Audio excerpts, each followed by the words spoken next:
الحمد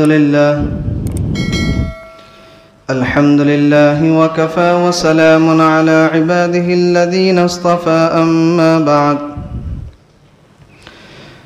فأعوذ بالله من الشيطان الرجيم بسم الله الرحمن الرحيم لقد كان لكم في رسول الله أسوة حسنة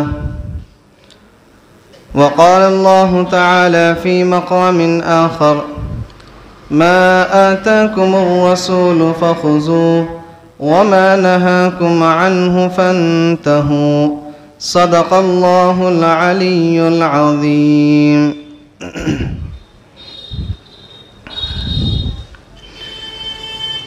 محترم بزرگوں اور عزیز ساتھیوں،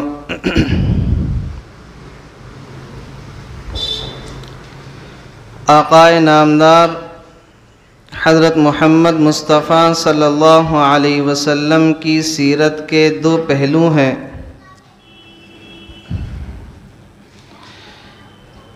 ایک پہلو پیغمبر علیہ السلام کے سراپاں کے متعلق ہے کہ آپ کا جسم کیسا تھا، آپ کی آنکھیں کیسی تھیں، آپ کا چہرہ کیسا تھا، آپ کے ہونٹ کیسے تھے، آپ کے چلنے کا انداز کیسا تھا، آپ کے بولنے کا انداز کیسا تھا۔ دوسرا پہلو پیغمبر علیہ السلام کے اخلاقیات، آپ کی معاشرت، آپ کی تجارت، آپ کے معاملات کے متعلق ہے۔ اللہ تبارک و تعالی نے انسان کی ہدایت اور اس کی رہنمائی کے لیے اس دنیا کے اندر دو سلسلے جاری فرمائے ہیں۔ ایک سلسلہ انبیاء کرام علیہم التسلیم کا ہے کہ آدم علیہ السلام سے انبیاء کی بعثت کا سلسلہ شروع ہوا اور پیغمبر علیہ السلام پر یہ سلسلہ ختم ہو گیا۔ دوسرا سلسلہ اللہ تبارک و تعالی نے انسان کی ہدایت اور اس کی رہنمائی کے لیے کتابوں کے ذریعے سے جاری فرمایا کہ اللہ تبارک و تعالی نے نبیوں کو بھی بھیجا اور نبیوں کے ساتھ ساتھ اللہ تبارک و تعالی نے آسمانی کتابیں اور صحیفوں کو بھی نازل فرمایا۔ اب اس دنیا کے اندر نہ کوئی نبی آنے والا ہے اور نہ ہی کوئی کتاب آنے والی ہے۔ پیغمبر علیہ السلام پر نبوت کا سلسلہ ختم ہو گیا، قرآن کریم پر آسمانی کتابوں کا سلسلہ ختم ہو گیا۔ اللہ تبارک و تعالی نے اس دنیا کے اندر بے شمار انبیاء کرام بھیجے ہیں اور ہر نبی کو اللہ تبارک و تعالی نے کوئی نہ کوئی معجزہ ضرور دیا تھا۔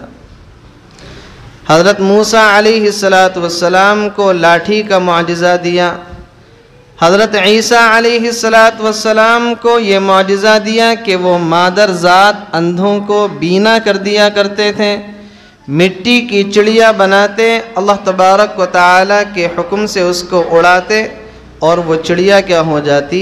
زندہ ہو جایا کرتی۔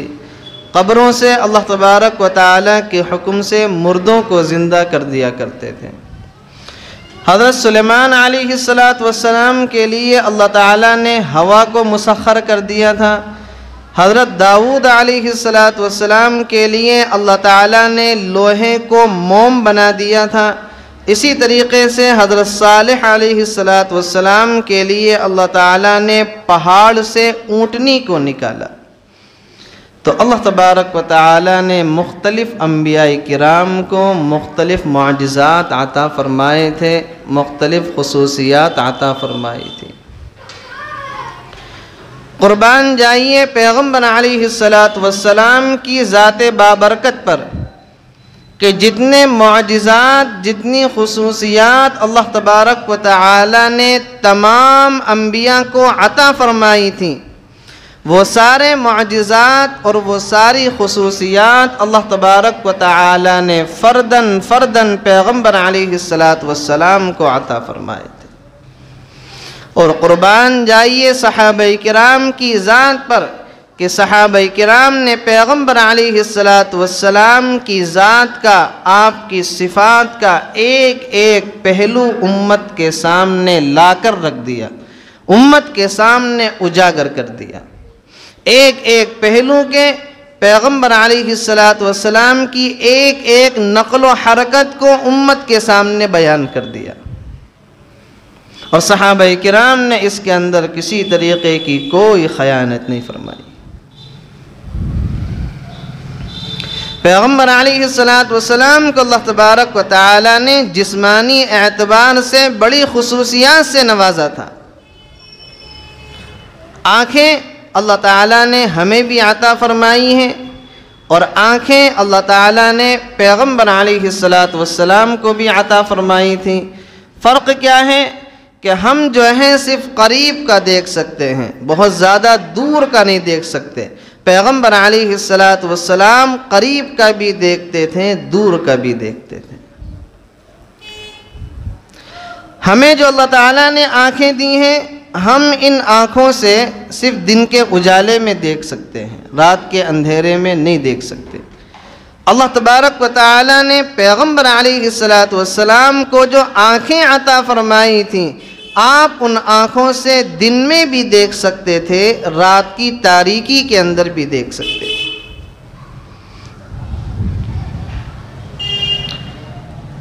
اسی طریقے سے ہم اس دنیا کے اندر جنات کو نہیں دیکھ سکتے، ہم اپنی آنکھوں سے جنات اور شیاطین کو نہیں دیکھ سکتے۔ پیغمبر علیہ السلام جنات تو درکنار، آپ ان مبارک آنکھوں سے فرشتوں تک کو دیکھ لیا کرتے تھے، آپ ان مبارک آنکھوں سے فرشتوں کو دیکھ لیا کرتے تھے۔ تو یہ پیغمبر علیہ السلام کی خصوصیات ہے کہ آنکھیں اللہ تعالیٰ نے ہمیں بھی دی ہیں، اور آنکھیں اللہ تعالیٰ نے پیغمبر علیہ السلام کو بھی عطا فرمائی تھیں، لیکن ہماری ان آنکھوں میں اور پیغمبر علیہ السلام کی آنکھوں میں زمین آسمان کا فرق تھا۔ کان اللہ تعالیٰ نے ہمیں بھی عطا کیے ہیں، اور کان اللہ تعالیٰ نے پیغمبر علیہ السلام کو بھی عطا فرمائے تھے۔ ہم ان کانوں سے قریب کا سن سکتے ہیں، دور کا نہیں سن سکتے۔ پیغمبر علیہ السلام قریب کا بھی سنتے تھے، دور کا بھی سنتے تھے۔ حتیٰ کہ ہم ان کانوں سے وہ چیز سن سکتے ہیں جو ہمارے سامنے ہو رہی ہو، جو باتیں ہمارے سامنے چل رہی ہوں، اور جو باتیں زمین کے اندر ہو رہی ہوں ہم ان باتوں کو نہیں سن سکتے۔ اور پیغمبر علیہ السلام قبر کی آواز سنا کرتے تھے، آپ علیہ السلام قبر کی آواز سنتے تھے۔ چنانچہ حدیث شریف کے اندر آتا ہے کہ پیغمبر علیہ السلام ایک مرتبہ صحابہ کرام کے ساتھ نکلے ہوئے جا رہے ہیں، آپ نے صحابہ کرام کو روکا، وہاں پر ایک قبر تھی۔ آپ نے صحابہ کرام سے کہا اس قبر کے اندر مردے کو عذاب ہو رہا ہے، دو چیزوں کے اندر بے احتیاطی کرنے کی وجہ سے۔ مردے کو قبر میں عذاب ہو رہا ہے دو چیزوں میں بے احتیاطی کرنے کی وجہ سے، ایک پیشاب کے چھینٹوں سے احتیاط نہیں کرتا تھا، اور دوسری غیبت سے احتیاط نہیں کرتا تھا۔ ان دو وجہوں سے قبر کے اندر عذاب ہو رہا تھا، اور وہ عذاب پیغمبر علیہ السلام کو سنائی دے رہا تھا۔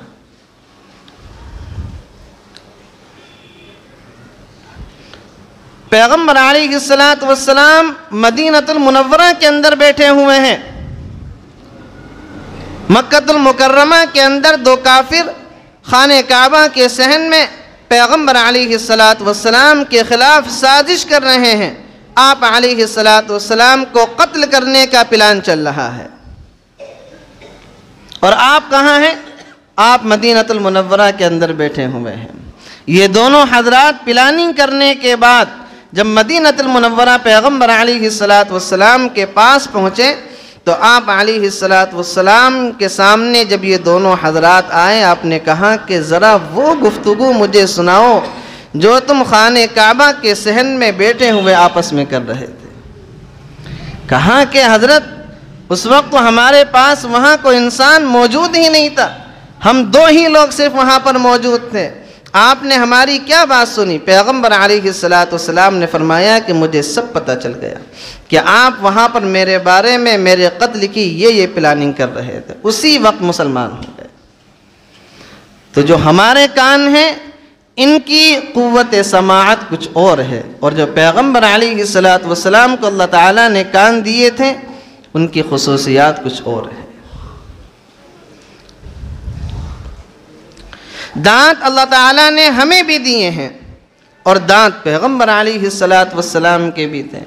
ہم اگر اپنے دانتوں میں مسواک نہ کریں، پیسٹ نہ کریں، تو ہم سے کوئی بات کرنا پسند نہ کرے، ہمیں کوئی منہ لگانا پسند نہ کرے، ہمیں کوئی اپنے قریب بٹھانا پسند نہ کرے۔ اور پیغمبر علیہ السلام کے لعاب سے خوشبو آیا کرتی تھی، آپ کے دانتوں سے خوشبو آیا کرتی تھی۔ ہمارا لعاب بد ذائقہ، اس کے اندر کوئی ذائقہ نہیں، اور پیغمبر علیہ السلام کا لعاب میٹھا۔ صحابہ کرام فرماتے ہیں کہ مسجد نبوی کے اندر پیغمبر علیہ السلام جب باتیں کرتے تھے تو آپ کے دانتوں سے جو چمک نکلا کرتی تھی وہ مسجد نبوی کی دیوار پر پڑا کرتی تھی۔ اور اگر ہم اپنے دانتوں میں مسواک نہ کریں تو ہمارے دانت پیلے پڑ جائیں، ہمارے دانتوں سے بدبو نکلنے لگے۔ تو دانت ہمارے بھی تھے اور دانت پیغمبر علیہ السلام کے بھی تھے، لیکن پیغمبر علیہ السلام کی خصوصیات کچھ اور تھیں۔ پسینہ ہمیں بھی آتا ہے اور پسینہ اللہ کے نبی کو بھی آتا تھا۔ ہمارا پسینہ ایسا کہ اگر 2 دن یا 3 دن یا 1 ہفتہ نہ نہائیں تو ہمارے گھر والے ہم سے باتیں نہ کریں، ہمیں اپنے پاس نہ بٹھائیں، ہمارے بچے ہم سے باتیں نہ کریں، اور ہماری بیوی ہمیں اپنے پاس نہ لٹائے کہ ہمارے پسینے میں سے بدبو آتی ہے۔ اور ایک پیغمبر علیہ السلام کا پسینہ تھا کہ جس کے سامنے مشک و عنبر کی خوشبو بھی پھیلتی، جس پسینے کے سامنے مشک و عنبر بھی پھیل تھا۔ ام سلیم حضرت انس ابن مالک رضی اللہ عنہ کی والدہ ہیں۔ جب یہ مدینہ المنورہ میں شادیوں میں جاتی تھیں تو مدینے کی عورتیں ان سے پوچھا کرتی تھیں کہ ام سلیم کون سی خوشبو لگائی ہے، کون سا عطر استعمال کیا ہے کہ یہ خوشبو تو مارکیٹ میں اور دکانوں پر دستیاب نہیں ہے، یہ خوشبو تم کہاں سے لے کر آتی ہو؟ ہمیں بھی کوئی دکان بتا دو، ہمیں بھی کوئی جگہ بتا دو کہ ہم وہاں سے اس خوشبو کو لایا کریں کہ تمہاری خوشبو سب سے الگ ہوتی ہے۔ ام سلیم رضی اللہ عنہ نے فرمایا کہ پگلیوں یہ کوئی مشک و عنبر کی خوشبو نہیں ہے، یہ پیارے حبیب صلی اللہ علیہ وسلم کے پسینے کی خوشبو ہے کہ جس خوشبو کے سامنے مشک و عنبر کی خوشبو فیل ہے، کوئی حیثیت نہیں رکھتی۔ آپ علیہ السلام گھر میں لیٹے ہوئے ہیں، ام سلیم انس بن مالک کی والدہ پیغمبر علیہ السلام کے پاس تھیں۔ آپ چارپائی پر لیٹے ہوئے ہیں اور آپ کی کمر کا کپڑا کھلا ہوا تھا اور اس پر دھوپ پڑ رہی تھی، اور دھوپ کی وجہ سے پیغمبر علیہ السلام کی کمر پر پسینہ آ گیا۔ ام سلیم رضی اللہ عنہ اس پسینہ کو شیشی کے اندر جمع کرنے لگی۔ آپ کی آنکھ کھلی، ام سلیم کیا کر رہی ہو؟ کہاں کہ اللہ کے نبی آپ کے پسینے کو جمع کر رہی ہوں۔ کیوں جمع کر رہی ہوں؟ اللہ کے نبی مدینہ المنورہ میں جب شادیاں ہوتی ہیں تو آپ کی جو پسینے کی جو خوشبو ہے وہ میں نئی لڑکیوں کے لگاتی ہوں جو دلہن بننے والی ہوتی ہیں، اور جو پسینے کے اندر خوشبو آپ کے اندر آتی ہے وہ خوشبو ہم نے کہیں نہیں دیکھی۔ جتنی شاندار اور جتنی جاندار آپ کے پسینے کی خوشبو ہے، ایسی خوشبو ہم نے آج تک نہیں سنی۔ یہ پیغمبر علیہ السلام کی خصوصیات ہیں۔ حضرت عبادہ بن صامت رضی اللہ عنہ انس ابن مالک رضی اللہ عنہ کے گھر مہمان بن کر گئے، کھانا کھایا۔ کھانا کھانے کے بعد انس ابن مالک رضی اللہ عنہ نے کہا کہ باندی سے کہ ذرا تولیہ لے کر آؤ۔ وہ باندی تولیہ لے کر آئیں تو تولیہ جو تھا گندا تھا۔ انس ابن مالک نے کہا تندور میں ڈال دو، صاف ہو جائے گا۔ کوئی لوجک ہے؟ بھلا تولیہ آگ کے تندور میں ڈلنے سے صاف ہوتا ہے؟ انس ابن مالک باندی سے کیا کریں کہ تولیے کو تندور میں ڈالو، صاف ہو جائے گا۔ باندی نے تولیہ تندور میں ڈالا، تندور سے باہر نکالا تو ایسا ہو گیا جیسے کسی ڈرائی کلین کے اندر دھل کر آ رہا. عبادہ ابن صامت رضی اللہ عنہ نے ہاتھ صاف کیا، کہا کہ وجہ بتاؤ، وجہ کیا ہے؟ آگ کا کام تو جلانا ہے، آگ کا کام تو کپڑے کو صاف کرنا نہیں ہے، تولیہ صاف کیسے ہو گیا؟ انس بن مالک رضی اللہ عنہ نے پس منظر بیان کیا، کہا کہ ایک مرتبہ پیغمبر علیہ السلام میرے گھر تشریف لائے تھے اور آپ نے میرے گھر کھانا کھایا. کھانا کھانے کے بعد آپ نے اسی کپڑے سے اپنے ہاتھوں کو صاف کیا تھا، اور وہ دن ہے اور آج کا دن ہے، اس کے بعد سے اس کپڑے کو کبھی آگ ہاتھ نہیں لگاتی. میں جب بھی اس کپڑے کو تندور میں ڈالتا ہوں تو جلنے کے بجائے تندور سے اور صاف ہو کر نکلتا ہے. یہ پیغمبر علیہ السلام کی خصوصیات ہیں. آپ علیہ السلام گھر میں داخل ہو رہے ہیں، پیاری امی جان حضرت عائشہ صدیقہ رضی اللہ عنہا روٹیاں بنا رہی ہیں. آپ علیہ السلام بھی ان کے ساتھ روٹیاں بنانے میں شریک ہو گئے. گھر کے اندر بیوی کا ہاتھ بٹا رہے ہیں، اور کون بیوی کا ہاتھ کون بٹا رہا ہے؟ وجہ تخلیق کائنات، کہ جس کی وجہ سے اللہ تبارک و تعالی نے اس عالم کو بنایا، اس دنیا کو سجایا، اس عالم کا نظام بنایا، وہ اپنی بیوی کے ساتھ کیا ہے؟ روٹیاں پکا رہا ہے. پیغمبر علیہ السلام حضرت عائشہ صدیقہ رضی اللہ عنہا کی مدد کرنے لگے. آپ علیہ السلام کو ایک آٹے کا جو وہ پیڑا ہوتا ہے، وہ عائشہ صدیقہ رضی اللہ عنہا نے اللہ کے نبی کے ہاتھ میں دیا کہ اللہ کے نبی اس کو توے پر ڈال دو. پیغمبر علیہ السلام نے اس کو ہاتھ لگایا اور توے پر ڈال دیا. 1 منٹ ہو گئے، 2 منٹ ہو گئے، 3 منٹ ہو گئے، 5 منٹ ہو گئے، 10 منٹ ہو گئے، اور روٹی ویسے کی ویسے. عائشہ صدیقہ رضی اللہ عنہ نے کہا کہ اللہ کے نبی جلدی کریے، مجھے ابھی اور کام ہے. کہا کہ عائشہ روٹی پکی نہیں رہی، میں کیا کروں؟ کہا کہ اللہ کے نبی کیوں؟ کہا کہ اس لیے کہ اس کو میرا ہاتھ لگ گیا، اور جس چیز کو میرا ہاتھ لگ جائے، جہنم کی آگ یا دنیا کی آگ اس کا کچھ نہیں بگاڑ سکتی. یہ کیا ہے؟ یہ پیارے نبی صلی اللہ علیہ وسلم کی خصوصیات ہیں. تو پیغمبر علیہ السلام کو اللہ تبارک و تعالی نے کچھ خصوصیات سے نوازا تھا، کچھ کمالات سے نوازا تھا، تاکہ پتہ چلے کہ ہمارا نبی ہے کیسا، تاکہ پتہ چلے کہ ہمارا نبی ہے کیسا، ہمارا نبی کن خصوصیات کا حامل ہے، ہمارے نبی کو اللہ تبارک و تعالی نے کیا کیا کمالات عطا فرمائے تھے. آپ کی آنکھیں کیسی تھیں، آپ کا چہرہ کیسا تھا، آپ کے ہاتھ کیسے تھے، آپ کے چلنے کا انداز کیسا تھا، آپ کے بولنے کا انداز کیسا تھا، آپ کے دانت کیسے تھے، آپ کا دل کیسا تھا. ہم اگر سو جائیں تو ہمارا وضو ٹوٹ جاتا ہے. ہم اگر سو جائیں تو ہمارا وضو ٹوٹتا نہیں ٹوٹتا، نیند لینے سے وضو ٹوٹ جاتا ہے. لیکن پیغمبر علیہ السلام کے ساتھ معاملہ اور تھا. آپ علیہ السلام گھر میں ہیں، اور آپ علیہ السلام عائشہ صدیقہ رضی اللہ عنہا کے پاس آ کر جو ہے لیٹ گئے، سو گئے. تھوڑی دیر کے بعد اٹھے، مصلی بچھایا، نماز پڑھنے لگے.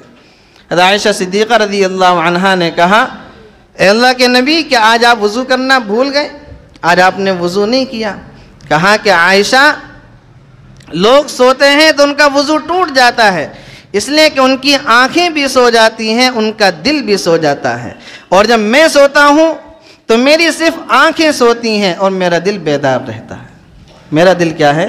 بیدار رہتا ہے. تو دل ایک ہمارا بھی ہے، اور دل ایک پیغمبر علیہ السلام کا تھا. لیکن ہمارے دل میں اور پیغمبر علیہ السلام کے دل میں زمین آسمان کا فرق تھا. تو یہ وہ خصوصیات تھیں کہ جن کو اللہ تبارک و تعالی نے پیغمبر علیہ السلام کو نوازا. اور اسی لیے مولانا قاسم نانوتوی رحمۃ اللہ علیہ فرماتے تھے، سب سے پہلے مشیت کے انوار سے نقش روح محمد بنایا گیا، پھر اسی نقش سے مانگ کر روشنی بزم کون و مکا کو سجایا گیا. وہ محمد بھی، احمد بھی، محمود بھی، حسن مطلق کا شاہد بھی، مشہود بھی، علم و حکمت میں وہ غیر محدود بھی، ظاہراً امیوں میں اٹھایا گیا. کس لیے ہو مجھے حشر کا غم اے قاسم، کیا شاندار اشعار ہے. کس لیے ہو مجھے حشر کا غم قاسم، میرے آقا ہے وہ، میرے مولا ہے وہ، جس کے قدموں میں جنت بسائی گئی، جس کے ہاتھوں سے کوثر لٹایا گیا۔ یہ پیغمبر علیہ السلام کی خصوصیات تھی، یہ آپ علیہ السلام کے کمالات تھے، اور یہ جو پہلو ہے یہ پیغمبر علیہ السلام کا سراپا ہے کہ آپ کا جسم کیسا، آپ کی آنکھیں کیسی، آپ کی زبان کیسی۔ آپ کی سیرت کا ایک دوسرا پہلو ہے جس کے اندر اخلاقیات آتے ہیں، جس کے اندر معاشرت آتی ہے، جس کے اندر معاملات آتے ہیں، جس کے اندر تجارت آتی ہے کہ آپ کے اخلاق کیسے تھے، آپ کے معاملات کیسے تھے، آپ کی تجارت کیسی تھی، آپ کی معاشرت کیسی تھی۔ آپ کے اخلاق کیا ہیں کہ جن لوگوں نے پیغمبر علیہ السلام کو ستایا، آپ کی کمر پر اونٹ کی اوجھڑی ڈالی، آپ علیہ السلام نے ان کو معاف کر دیا۔ پیغمبر علیہ السلام کو، صحابہ کرام کو شعب ابو طالب میں 3 سال کے لیے قید کیا گیا، اور ایک ایک دانہ اور پانی سے پیغمبر علیہ السلام کو اور صحابہ کرام کو ترسایا گیا، اور آپ علیہ السلام نے ان کو معاف کر دیا۔ آپ کی معاشرت کیسی ہے؟ آپ گھر کے اندر داخل ہو رہے ہیں، حضرت عائشہ صدیقہ رضی اللہ عنہ پانی پی رہی ہیں، آپ نے فرمایا کہ عائشہ تھوڑا سا پانی پیالے میں میرے لیے روک دینا۔ عائشہ صدیقہ رضی اللہ عنہ نے پیالہ آپ کے حوالے کیا، آپ نے ایک گھونٹ مارا، کہا کہ عائشہ تم نے اپنے ہونٹوں کو پیالے سے کہاں لگایا تھا؟ کہا کہ اللہ کے نبی پیالے کے اس حصے سے لگایا تھا۔ آپ نے بھی اپنے لب مبارک کو اسی جگہ پر رکھا اور وہیں سے آپ نے پانی پیا۔ یہ آپ کی معاشرت ہے۔ اور آپ نے فرمایا خیرکم خیرکم لأہلہ وانا خیرکم لأہلی، تم میں سب سے بہترین آدمی وہ ہے جو اپنے گھر والوں کے ساتھ اچھا سلوک کرے، اور میں اپنے گھر والوں کے ساتھ سب سے اچھا سلوک کرنے والا ہوں۔ یہ آپ کی معاشرت ہے کہ آپ اپنی بیویوں کے ساتھ کیسے رہتے تھے، آپ اپنے بچوں کے ساتھ کیسے رہتے تھے۔ حدیث شریف کے اندر آتا ہے کہ جب آپ کسی سفر میں جاتے تھے، سب سے آخر میں حضرت فاطمہ رضی اللہ عنہا سے ملاقات کر کے جاتے تھے، اور جب آپ سفر سے واپسی کرتے تھے سب سے پہلے حضرت فاطمہ رضی اللہ عنہا سے ملاقات کیا کرتے تھے۔ یہ آپ کی معاشرت ہے۔ آپ کے معاملات کیسے تھے، لوگوں کے ساتھ آپ کا اٹھنا بیٹھنا کیسا تھا، لوگوں کے ساتھ آپ کا رویہ کیسا تھا، لوگوں کے ساتھ آپ کی تجارت کرنے کا انداز کیسا تھا، یہ پیغمبر علیہ السلام کی سیرت کا دوسرا پہلو ہے، اور یہ دوسرا پہلو پہلے والے پہلو سے زیادہ اہم ہے۔